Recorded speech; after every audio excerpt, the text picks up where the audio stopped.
Alô pessoal, como é que vocês estão?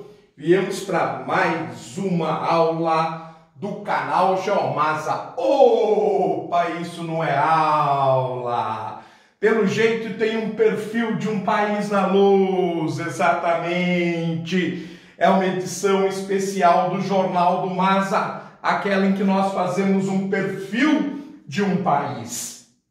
E nós já fizemos mais de metade dos países da América do Sul. Nos falta o Suriname, a Guiana, o Equador e o Paraguai. Dos 12 países, nós fizemos 8 e nos falta 4. Hoje viemos inteirar o 9º país, que é o Equador, este país sul-americano que não faz fronteira com o Brasil, mas que vem passando por uma situação muito delicada.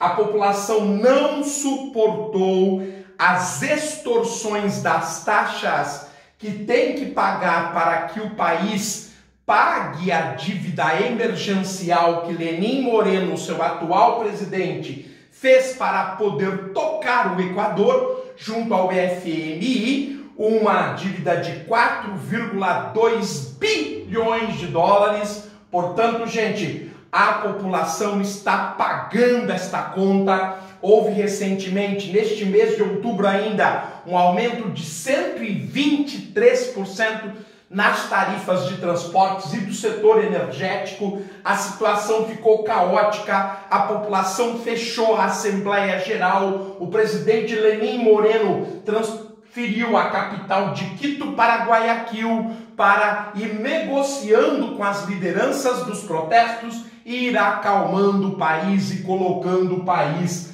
dentro da normalidade. Mas isso está fazendo parte do contexto da América do Sul, que recentemente tentou uma experiência neoliberal, mas ela não foi possível, ela não deu certo. É o que aponta as eleições do dia 27 de outubro na Argentina, onde a esquerda voltou depois de 4 anos infelizes de Maurício Macri.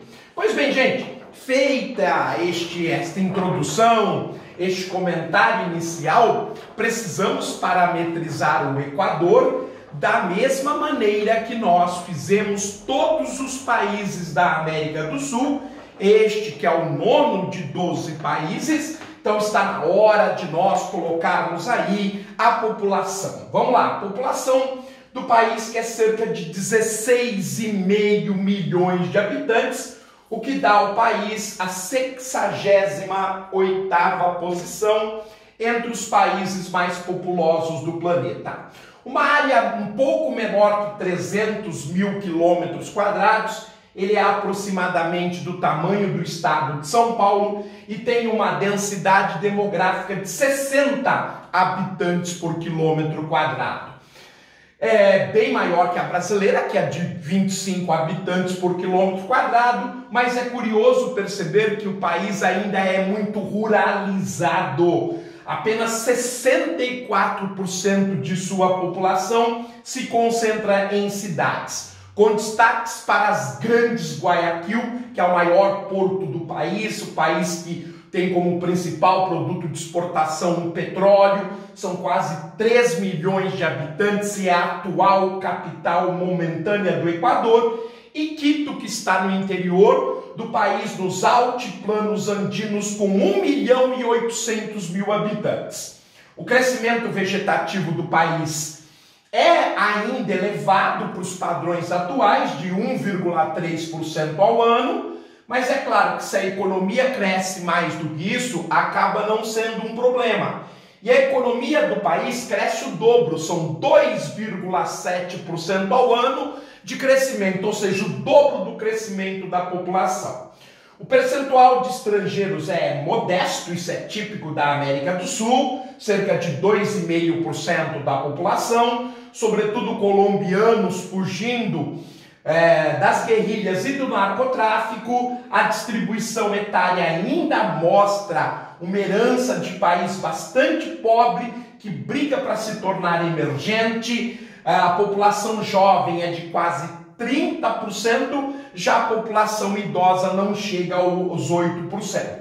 A expectativa de vida é interessante. No país se vive 74 anos, portanto 3 anos a mais que o homem brasileiro, claro que eu estou falando do homem, e a mulher equatoriana vive 80 anos, portanto 2 anos a mais do que a mulher brasileira. A taxa de natalidade e a de mortalidade, elas são até interessantemente modestas, mas a diferença entre elas é que gera aquele crescimento vegetativo ainda alta. A taxa de mortalidade infantil segue sendo pior do que a brasileira. A do Brasil é 15 por mil, a do Equador é 16 por mil, portanto ela não é nada boa. A saúde até que gasta proporcionalmente a países pobres um percentual significativo, 8,5% do orçamento do país, que é de 38 bilhões de dólares, representando o orçamento do país, 20% do produto interno bruto equatoriano, que é de cerca de 190 bilhões de dólares.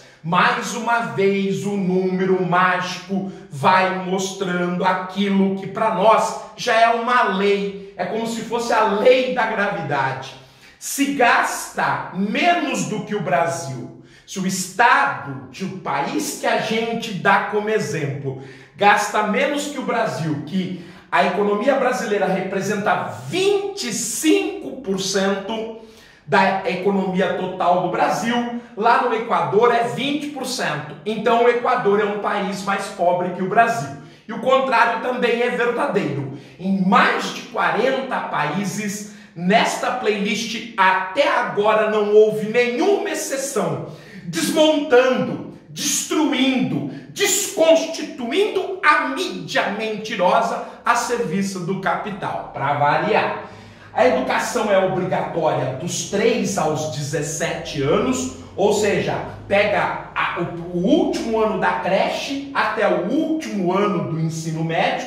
É uma faixa de educação obrigatória de 15 anos. A taxa de analfabetismo ela é bem melhor que a brasileira, que é de 8,5%, absurdos.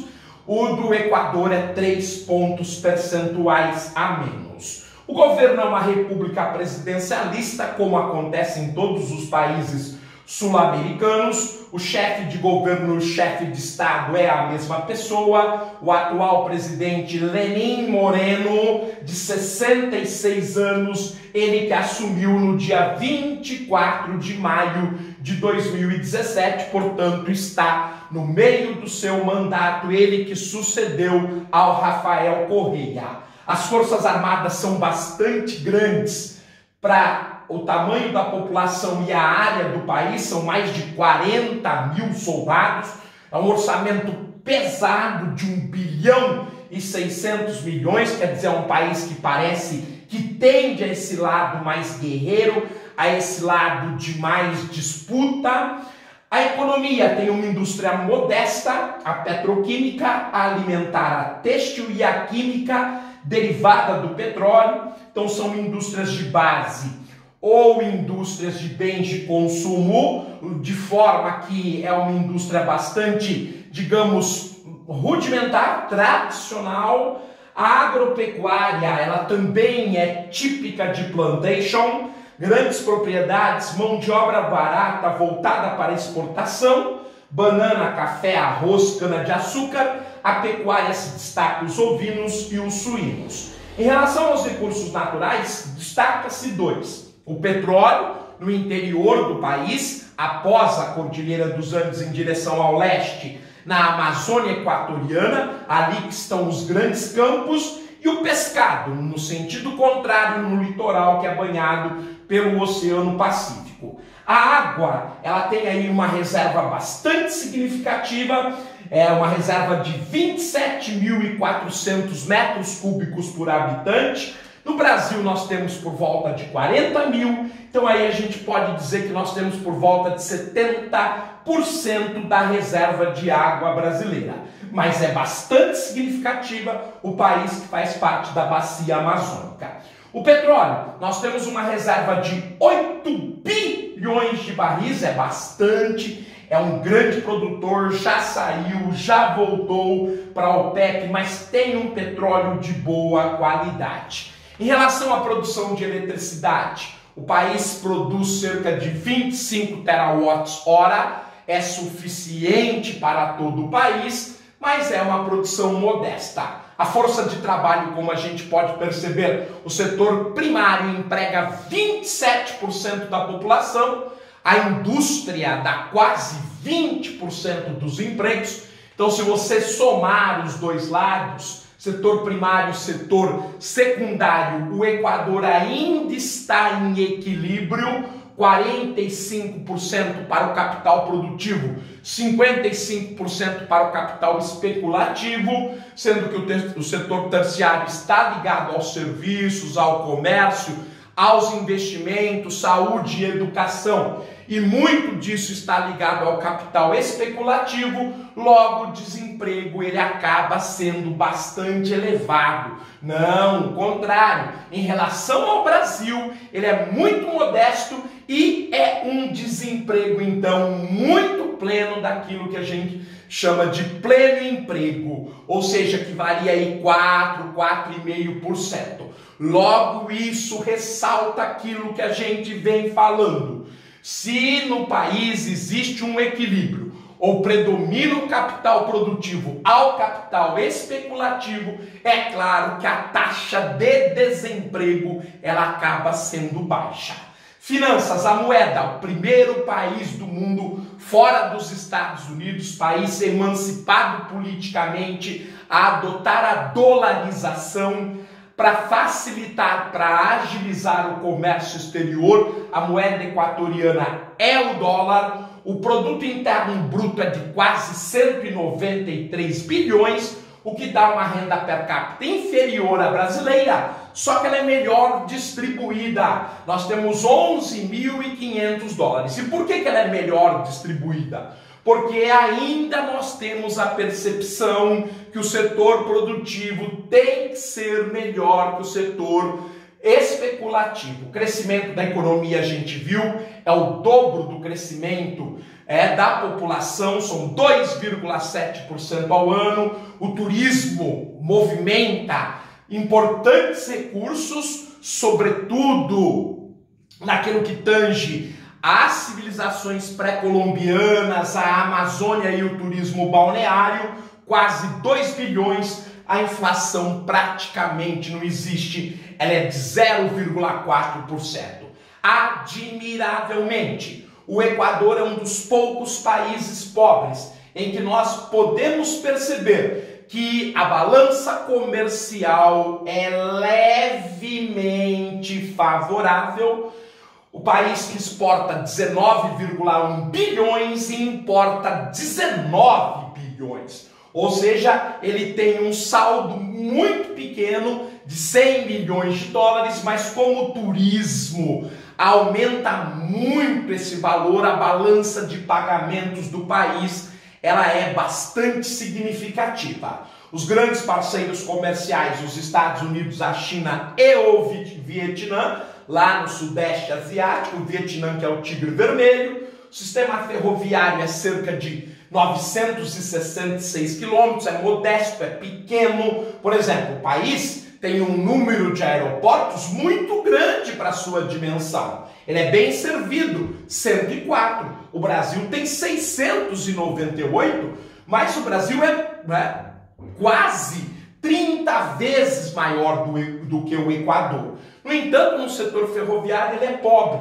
Isso mostra que é um país, assim como o Brasil e os países sul-americanos, de forma pouco inteligente, optaram principalmente pelo sistema rodoviário. Número de veículos por habitantes, no caso equatoriano é metade do Brasil. No caso do Brasil, para cada 1.000 pessoas são 210 veículos. No caso do Equador, são 110 veículos. O telefone também é modesto, inferior ao Brasil, que é de cerca de 20%. Lá 14,5% da população utiliza a telefonia fixa. Celulares é um número muito maior, mas não chega a um celular para 100 habitantes. Nós que no Brasil temos 113 celulares para cada 100 habitantes. Lá é 83%.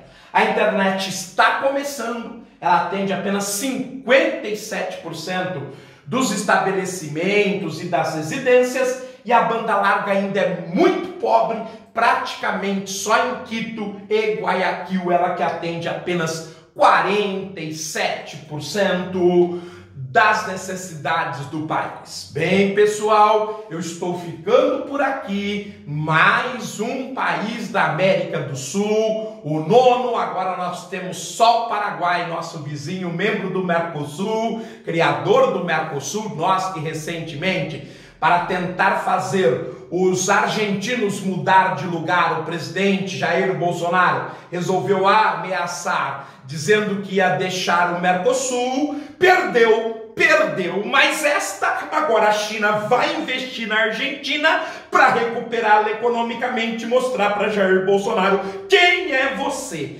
E aí, você vai conseguir o apoio da mesma proporção dos Estados Unidos? Não, meu caro. 4 anos de mandato no máximo. Depois todas as suas reformas serão reformadas. Você vai ficar, sabe como? O pior presidente da história do Brasil em nota de rodapé. Que vergonha! É isto que dá não ter conhecimento.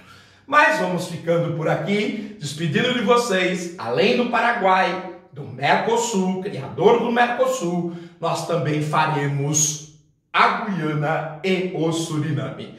Um forte abraço, tudo de bom, viva a Argentina, viva Alberto Fernandes, viva o capitalismo social democrata. Até a próxima, tchau!